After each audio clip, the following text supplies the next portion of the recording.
अक्सर लोग भगवान से ही यह शिकायत करते मिल जाते हैं कि उन्होंने भगवान की बहुत पूजा की लेकिन फिर भी भगवान उन्हें दुख ही दे रहे। जो भी ऐसी शिकायत करते हैं वो ये नहीं समझ पाते कि भगवान उन्हें दुख क्यों दे रहे हैं। तो चलिए समझते हैं कि भगवान आपको कब दुख देते हैं और इस दुख का एहसास आपको कब और कैसे होता है। जीवन में सुख और दुख तो लगा ही रहता है, लेकिन इंसान होने के नाते हमें जब भी दुख मिलता है तो हम भगवान को दोष देना शुरू कर देते हैं। हम बार बार भगवान से शिकायत करना शुरू कर देते हैं कि वो हमें इतना दुख क्यों दे रहे, वो हमारी प्रार्थना क्यों नहीं सुन रहे। लेकिन क्या कभी आपने सोचा है कि वो आपको दुख कब देते हैं? चलिए समझते हैं इससे जुड़े कुछ कारण। ईश्वर आपको दर्द, दुख और पीड़ा तभी देते हैं जब उन्हें आपको आपके पाप के प्रति जागरूक करना होता है। ये दुख आपको आपके संचित पाप कर्मों के कारण अथवा वर्तमान में की जाने वाली गलतियों के कारण मिलते हैं। आप ये पाप कर्म करते जाते हैं और परिणाम के बारे में नहीं सोचते। आपको इन पाप कर्मों के प्रति सचेत करने के लिए भगवान दुख देते हैं, जो आपके कर्मों का ही परिणाम होता है। भगवान आपको दुख और पीड़ा इसलिए भी देता है ताकि आप अपने जीवन के प्रति नजरिया बदलें, दूसरों से अच्छे कार्यों के लिए प्रेरित हों।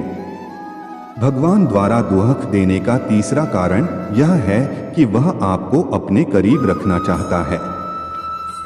वह जानता है कि जब आप दुख में होंगे तभी भगवान को याद करेंगे।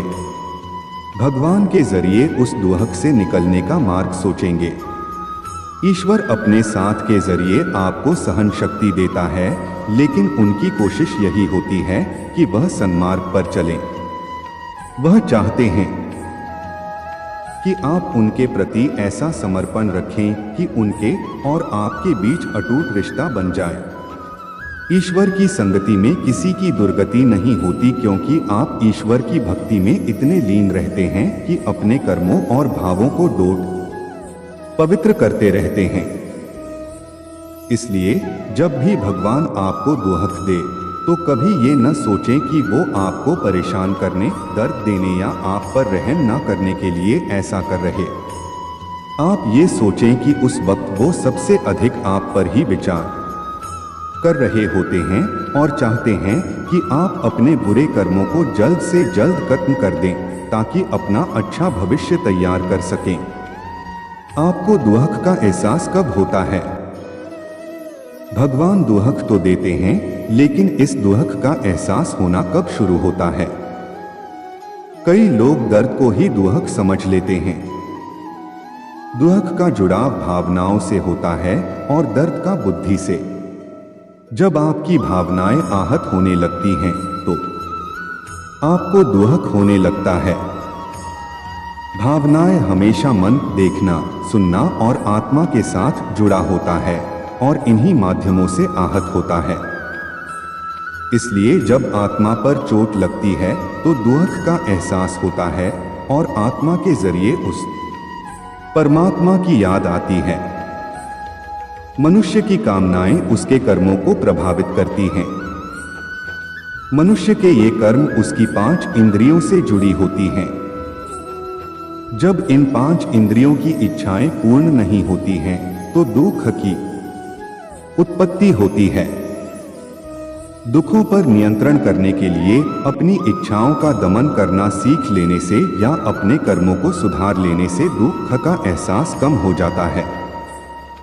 चलिए आज मैं आपको इसके पीछे का कारण बता देता हूँ। आखिर क्यों भगवान को मानने वाला व्यक्ति सबसे ज्यादा दुखी होता है? एक गुरु के 2 चेले थे, दोनों ही पढ़े लिखे विद्वान थे। दोनों में फर्क सिर्फ इतना था, एक भगवान को मानने वाला था और दूसरा भगवान को न मानने वाला नास्तिक था। एक ऐसा था जहाँ पर भगवान की कथा होती थी, जहाँ सत्संग होता था, जहाँ भजन होता, वहाँ दौड़ के चला जाता और भगवान की पूजा पाठ करने लगता। दूसरा शिष्य इन सब चीजों से काफी दूर था, वह शराब पान भी करता था, वेश्याओं के साथ गमन करता था, सारी बुरी आदतें दूसरे शिष्य में थी। एक दिन क्या हुआ, एक शिष्य शराब पीकर अनाप शनाप बोलते हुए रास्ते में पैदल चलते हुए अपने घर को जा रहा था। अचानक उसको रास्ते में पैसों से भरा एक बैग मिल जाता है। उसकी खुशी का ठिकाना नहीं। वह जोर जोर से चिल्लाते हुए सबको बताता, मुझे आज पैसों से भरी बैग की थैली मिल गई, मेरा जीवन सफल हो गया। इन पैसों से अपने जीवन की आवश्यकताओं की पूर्ति करूंगा।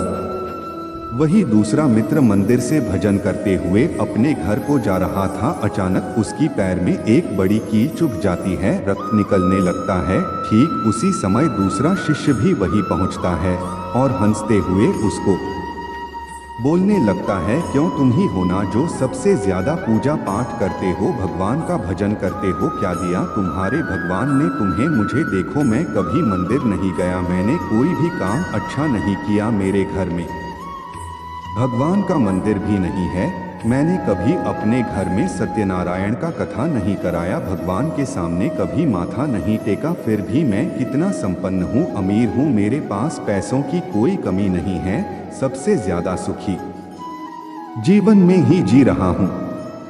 अच्छे शिष्य को उसकी बात चुभने लगी। उसने मन ही मन विचार किया, हाँ यह तो सच बोल रहा है, मैं कितना पूजा करता हूँ, मैं कितना भगवान को याद करता हूँ, फिर भी मैं इतना दुखी हूँ, और वह कुछ नहीं करता फिर भी कितना सुखी है। इतना सोचते हुए वह अपने गुरु के पास चला जाता है और यही प्रश्न गुरु से करता है। गुरुजी मुस्कुराते हुए बोले, भगवान जो करते हैं अच्छे के लिए ही करते हैं, जिसकी जैसी योग्यता होती है उसको उसी के अनुसार फल देते हैं। अब तुम्हारे प्रश्नों का उत्तर तुम जानते हो, भगवान ने तुम्हारे पैर में कील क्यों चुभाई और उसको पैसों से भरी हुई बैग क्यों मिली? सुनो, तुमने पिछले जन्म में बहुत पाप किया था, इसलिए तुम्हारी आज मौत होने वाली थी। तुम बच गए क्योंकि तुम मंदिर गए थे, तुमने भगवान की पूजा की थी, यही एक कारण है कि तुम्हारी मौत न होकर सिर्फ एक कील चुभी।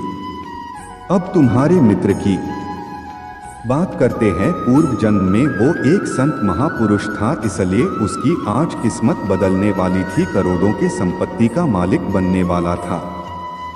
मगर इस जन्म में उसने कोई भी अच्छा काम नहीं किया, इसलिए पूर्व जन्म के फल के अनुसार उसको थोड़े पैसे ही मिले, जबकि वो अरबों के संपत्ति का मालिक बनने वाला था। भगवान को दोष देना छोड़ दो, अपने वर्तमान के समय का सदुपयोग करो, भविष्य अपने आप सुधर जाएगा।